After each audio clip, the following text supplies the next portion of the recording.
আসসালামু আলাইকুম। যারা লাইভটি দেখছেন, এই যে দেখতে পাচ্ছেন গণ অধিকার পরিষদের যুগ্ম সদস্য সচিব জনাব তারেক রহমান।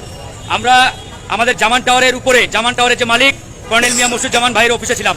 একসাথে সেখানে লাঞ্চ করে আমাদের তারেক রহমান বাসায় যাবে বলে সে উপর থেকে নিচে নেমে আসে।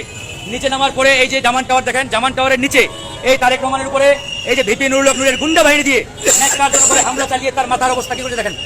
দেখেন আপনারা, আজকে আমরা স্পষ্ট বলতে চাই, আগে হাসপাতাল উঠে রাখেন।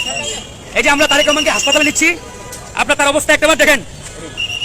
এই যে নুরুল হক নূরের বিষয়ে যে আমরা বলেছি যে ইসরায়েলের এজেন্ট, সে ভারতের এজেন্ট, রয়ের এজেন্ট, তার বাস্তব প্রমাণ আপনারা দেখেন। দেখেন ঠিক আছে, ধরতে লাগাও। এই যে তারেক ভাইয়ের অবস্থা দেখেন। তোমরা আসো জানাচ্ছেন। এই যে দেখেন তারেক ভাইয়ের কি অবস্থা করেছে কার্যালয়ের নিচে।